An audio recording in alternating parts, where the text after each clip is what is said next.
ভিডিওটি করার আগে ক্ষমা চেয়ে নিচ্ছি, কারণ আমি একজন প্রবাসী। গতকালকে দেখলাম আমাদের প্রবাসীদেরকে অপমান করেছে কিছু সংখ্যক ব্যবসা এবং একটি কুলাঙ্গার ভিডিও ধারণ করেছে। সেই কুলাঙ্গারের ইউটিউব চ্যানেলে ভিডিওটি আপলোড করেছে যাতে বেশি ডলার ইনকাম করা যায়। তোকে যদি কুলাঙ্গার সামনে পেতাম, জুতাটা বাইরে তোর সাফার দাঁত, এদিকেরটা ওদিকে নিতাম, ওদিকেরটা এদিকে আনতাম। জানোয়ার কোথাকার। ভিডিও করার অন্য কোনো টপিক ছিল না, একদম চাপার দাঁত ভেঙে গেলাম আমাদের কুলাঙ্গার কোথাকার। আর সে সমস্ত পতিতাকে বলছি ভালো হয়ে যা, ভালো হতে পয়সা লাগে না। প্রবাসীরা খারাপ না, তোরা খারাপ। কিভাবে খারাপ জানোস? বন্ধুরা, আপনারা যারা ভিডিওটি দেখেছেন ভালো করে দেখেন, জায়গাটা কোথায়? সংসদ ভবনের সামনে, আবার আপনার জিয়া উদ্যানের সামনে, এবং এদেরকে পাওয়া যায় আপনার বলদা গার্ডেনের সামনে, এদেরকে পাওয়া যায় রমনা পার্কে, বোটানিক্যাল গার্ডেন। গাছ এভাবে লড়ে, মানুষ মনে করে গাছের থেকে মনে গরু ছাগল পাতা খায়, সেজন্য গাছ ডরে কাঁপতেছে। অথচ গাছ ডরে যে কেন কাঁপে, গাছের গোড়ার ভিতরে যখন লক্ষ্য করে তখন দেখে কুকুরের সাথে যেভাবে জোট লাগা থাকে, ঠিক সেম এই সমস্ত নটিগুলার, এই সমস্ত কুলাঙ্গারগুলা জোট লাগা থাকে। এদের হগার ভিতরে বাড়িতে জোতা দিয়ে লাথিও মারে, তখন এগুলো লড়ে না, ছোটানো যায় না, আঠার মতো সুপারগুলো আঠার মতো লেগে থাকে। তাই এরা কখনো ভালো হবে না। আর ভালো করে আপনারা জানেন যে সমস্ত জায়গাতে এরা খারাপ কথা বলতেছে যে প্রবাসী ছেলেরা খারাপ, এই নটিরাই এই ব্যবসাগুলারই এই জিয়া উদ্যানের সামনে বা আপনার পার্কে, এই পার্কে, লেক পার্কে এবং সংসদ ভবনের সামনে সন্ধ্যার পরপরই দেখা যায় 20 টাকার বিনিময়ে শর্ট নেয়। গাছের উপরে পর্যন্ত গিয়ে শর্ট নেয় পুলিশের ভয়ে। কত পুলিশ এরকম ঘটনা ধরছে, জিজ্ঞেস করছি কি হয়েছে, গাছের উপরে গিয়ে আকাম কুকাম করছে, নাউজুবিল্লাহ। তখন আমরা জানতে পারি এই সমস্ত কুলাঙ্গার আর এই সমস্ত পতিতা কত বড় ব্যবসা। আর তোদের মতো ব্যবসা এইগুলোই তো হলের সামনে ছবি যখন শেষ হয় আধা ঘন্টা আগে এমনি দর্শিদার মতো এমনি চিত্তে কাইতে থাকো, তোদের মতো ব্যবসারা। তাহলে ওখানে তো প্রবাসীরা থাকে না, ওখানে তারা থাকে, ওখানে মদ খায়, গাঞ্জা খায়, যারা ইয়াবা খায়, হেরোন খায়, যারা ওই কি করে জুয়া খেলে, ওগুলোর সাথে তো তোদের সাথে মেলামেশা হয়। তাহলে প্রবাসী দোষগুলা কেন দিচ্ছিস? তাদের চরিত্র কেন খারাপ বলছিস? প্রবাসী ছেলেরা যারা আছে তোদের ইমো নাম্বার কোথেকে পায়?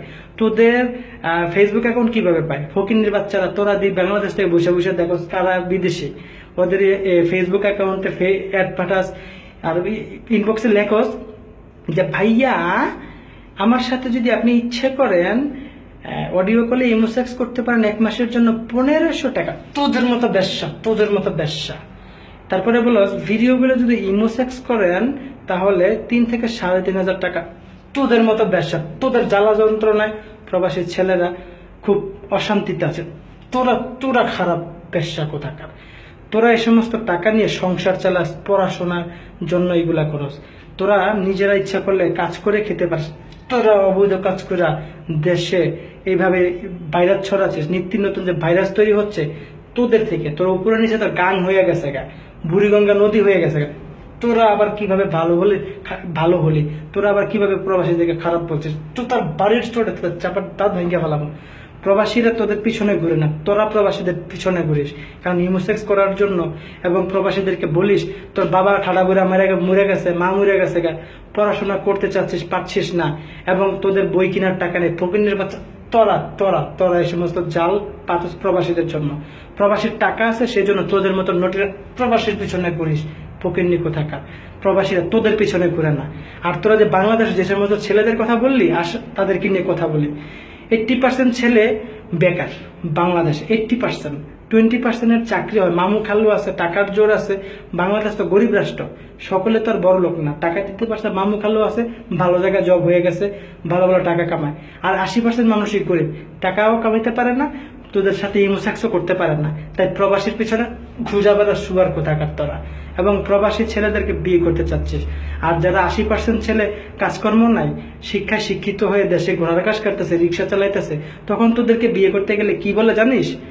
ওই কাজীরে শিখায় দেয় যে বিয়ে করব, ঠিক আছে, 1 লক্ষ 2 লক্ষ টাকা এবং চাকরি করার বা চাকরির জন্য ঘুষ দিতে হবে 2 লাখ 3 লাখ, আর না হয় ব্যবসা করার জন্য টাকা। শোকেস, আলমারি, বক্স খাট, ফ্রিজ, এসি, হুন্ডা, টেলিভিশন, গড়ি, সাইকেল তোদের কাছ থেকে আছে ফকিন্নি। তারা ভালো তোদের কাছে? আর প্রবাসী ছেলেরা ফকিন্নি না। 60,000, 70,000, 1 লাখ, 5 লাখ আর বেশি যারা ব্যবসা করে এগুলা কামায়। তোদের মতো অনেক ফকিন্নি ইচ্ছা করলে আমরা পালতে পারি।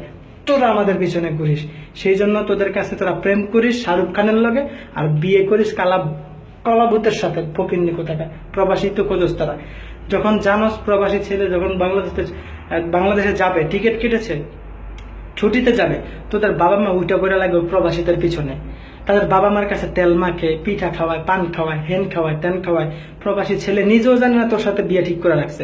যখন প্রবাসী ছেলে বাইরে গেছে, তার পরের দিনই দরজার সামনে গিয়ে এমনি দাঁড়ায় থাকো স্পোকেনের মতো, এমনি দাঁড়ায় থাকো। যখন ছেলে ঘুম থেকে উঠে দেখে যে একটা খাড়া রয়েছে, কেটে জানি বুকে উন্না নাই, গেঞ্জি পরা, জাঙ্গা পরা, এমনি খাড়া রয়েছে, তখন জিজ্ঞা ওয়ার ইউ, মানে হেতে ভুলে গেছিল প্রবাসী ছেলে হেতে কি ওই বাংলাদেশে আছে না আমেরিকা আছে না ওই ইউরোপে আছে, ভুলে গেছিল। তো জিজ্ঞেস করলো ওয়ার ইউ, মানে হে মনে করছে যে ঘুমের ভিতরে আছে।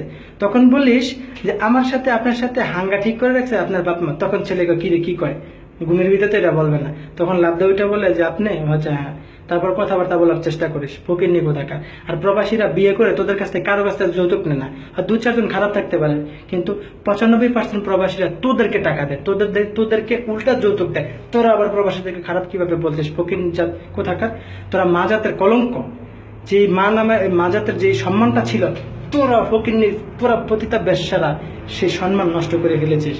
আজকে মা জাতের যে সম্মানটা পেতে তোরা পাচ্ছিস না। এবং আরো কি যেন বলতেছিস যে তোরা নাকি ওই ছেলেদের সাথে সবসময় দিন কাটাস। আরে প্রবাসীরা এখান থেকে বসে টাকা পাঠায়, সেই টাকা শাড়ি কিনিস, মোবাইল কিনিস, আইফোন জীবনে চোখে দেখছস, স্বর্ণ চোখে দেখছস, হীরা মুক্তা দেখছস, এই প্রবাসীদের কাছ থেকে নিচ্ছিস টাকা। এতগুলা টাকা নিয়ে প্রবাসীর সাথে বেইমানি করে দেশে গাঞ্জাখোরের সাথে পাল্লাই যাস, লজ্জা করে না? তোরা আবার বড় বড় কথা বলিস প্রবাসীরা খারাপ। প্রবাসীরা আছে বলে দেশ টিকে আছে, প্রবাসীরা না থাকলে বাংলাদেশের যে সরকারই আসুক ভিক্ষা করে দেশ চালাতে হবে। আমরা প্রবাসীরা বাংলাদেশের সবচেয়ে বড় বাহিনী, আমাদেরকে সরকার শুধু সম্মান দেয়। আর তোরা সম্মান দিবি কি? তোরা তো সম্মানী ব্যক্তি না, তোরা হচ্ছিস পতিতা। তোদের রাতের বেলা 20 টাকার শর্টের জন্য তোদের পাওয়া যায় ফকিন্নি মুকিন্নি কোথাকার। আবার একদম চাপার তাঁত ভেঙে গেলাম যারা প্রবাসী নিয়ে কথা বলে, ভালো হয়ে যাবে ভবিষ্যতে।